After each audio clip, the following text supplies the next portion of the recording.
I'm Diego Sanchez, COO of HousingWire, and this is 10-Minute Talks. My guest today is Lee Smith, President of Mortgage at Flagstar. Lee, welcome to 10-Minute Talks. Thanks for having me, Diego. Looking forward to this conversation. I'm really looking forward to the conversation as well. Before we dive in, could you give a 30-second introduction of yourself and Flagstar? Yep, Lee Smith, President of Mortgage at Flagstar. I've been here 10 and a half years. I originally came to Flagstar in 2013 as the Chief Operating Officer and then moved to the President of Mortgage role in August of 2020. Flagstar is a $110 billion bank following the merger with New York Community Bank in December of 2022. We then acquired Signature in March of 2023. And we have a significant mortgage business. We're one of the top bank originators. We are the fifth largest subservicer of loans in the country. We have a big servicing platform, and we're the second largest warehouse lender. So we're a big player across the board in the mortgage industry. Yeah, very big player. And you got to mortgage via a career in consulting and distressed securities. How did you end up in your role at Flagstar? Yeah, I don't think anybody sets out to be in mortgage. You sort of fall into it. And once you fall into mortgage, it's tough to get out. But I was working for a private equity fund called Matlin Patterson. They were the majority shareholder of Flagstar. And when we made some management changes in 2013, we put Sandro Danello in as the new chief executive officer. And at the same time, he asked me to come on board as the chief operating officer. So that's how I got into Flagstar and ultimately into mortgage. There's been some significant M&A, as you mentioned earlier, over the past couple of years. New York Community Bank acquiring Flagstar, and then Flagstar acquiring a bunch of Signature assets. How did those M&A transactions change your role and also the overall mortgage business at Flagstar? Yeah, so it didn't change the mortgage business per se because we were already a large originator, servicer, warehouse lender, MSR lender. But what it's done is given us tremendous scale.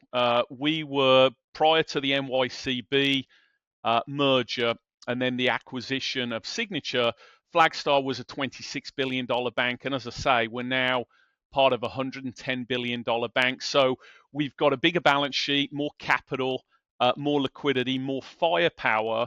So we're able to do more from a mortgage point of view in terms of hold more mortgage loans on the balance sheet. We've got more capital to dedicate to the MSR asset. And obviously, because we're bigger, we're able to lend more from a warehouse lending or MSR lending point of view. And then I think the final piece of the jigsaw, as part of the Signature acquisition, we acquired this cash and treasury management team that specialize in helping mortgage companies, and now that sits within the mortgage vertical. So we describe ourselves as a one-stop shop. It doesn't matter whether you're the biggest fund in the US investing in mortgage assets or you're an individual borrower. If you come to Flagstar, we can take care of you. We can buy and sell loans. We can buy and sell MSRs. We have the ability to do our own RMBS, securitizations. We do subservicing. And as I mentioned, we're the fifth largest subservicer in the country with almost $500 billion of mortgages on our servicing platform. We can provide financing solutions through our warehouse lending, MSR lending, servicing, advanced lending business. And now we can offer cash and treasury management services to make sure that those mortgage companies that we're working with are optimizing the liquidity that they have from that treasury management angle. So we really are a one-stop shop. Sort of the full mortgage life cycle, right? Correct. That's exactly right. And you have other competitors, Mr. Cooper, Newrez, PennyMac, who are similar one-stop shops, and some of them talk about trillion-dollar servicing books. Do you aspire to have a trillion-dollar book of MSRs, or what's the strategy? Yeah, no, the strategy for us is to be the preeminent name in the mortgage industry. So we can do it all. I think some of the names that you mentioned, who we respect enormously, are non-banks, so they don't have the ability to lend and they don't have the ability to provide that cash and treasury management expertise. But being that we're a bank, we're part of a much more diversified business model to begin with because we are part of a bank. And obviously, we benefit from deposit funding, which is more efficient than funding your business in other ways and ways non-banks traditionally have to. So we want to gain market share, but we want to do it in the right way. We want to grow in a safe and sound manner. We're not looking to grow too quickly. And I think what we're focused on is the overall customer experience for the clients that we partner with. So someone can come to Flagstar and they can buy loans or MSRs from us, but we can also subservice for them and we can provide them with lending solutions. So they're not just coming to Flagstar with, one problem that we can solve. They're saying, look, we need to sort of do all of this, and we can say, hey, we've got a solution for everything that you're looking for, and you only need to come to one place, and that's Flagstar. Will M&A continue to be a part of that prudent growth strategy? I don't think right now you need to pay M&A premiums in order to grow. I think you're able to grow through lift outs or hiring good people. And so I think there's a lot of opportunity in the market right now, given the dislocation that is enabling certain mortgage businesses to grow without having to pay an M&A premium. And so that's how I look at the growth strategy. It's been opportunistic when the right opportunities are there, and just given how tough the market is at the moment and the dislocation that it's creating, there are a lot of opportunities out there. Yeah, how is Flagstar Mortgage navigating this very difficult housing market? Yeah, I think there's two things that we've done. Number one, you've got to make sure that you right size your cost structure to the size of the market. If you go back to 2021, I mean, we were in excess of $4 trillion for a mortgage market. And now this year, 2023, it's probably going to be a $1.6, $1.7 trillion market, which is a 65% reduction. And I think you've got to right size your cost structure appropriately. And we've done that. We've taken 65% of our cost infrastructure out from the high point of where we were in 2021. And I don't think everybody has been as aggressive as that.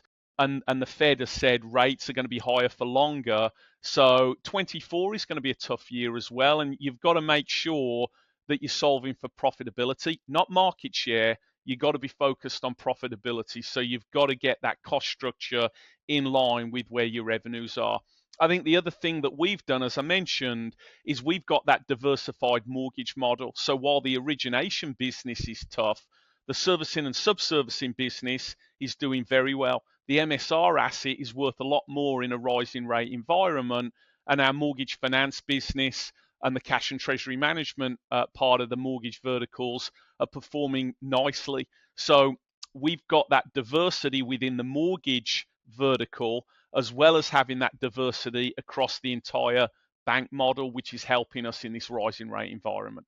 I've heard this expression survive until 25, which I actually don't really like because it sort of ignores the important growth and market share that we can take in 24. So, what is your 24 strategy beyond survive until 25? Yeah, I mean, as I mentioned, we've right-sized the cost structure. We want to be profitable in every part of the mortgage business, and I think we've done the heavy lifting as it relates to that.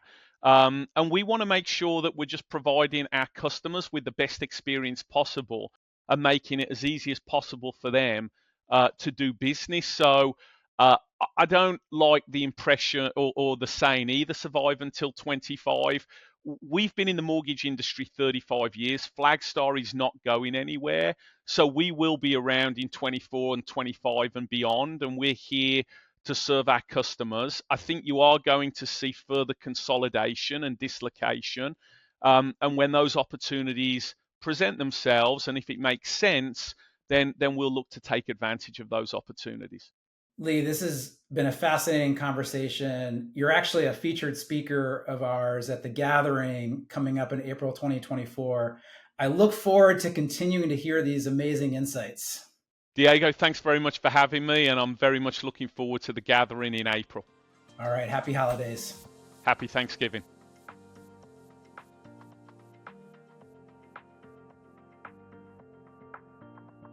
Thank you so much for watching this episode of 10 Minute Talks. If you want to stay up to date on all things housing, don't forget to subscribe to the channel and drop a like and a comment below if you enjoyed this video.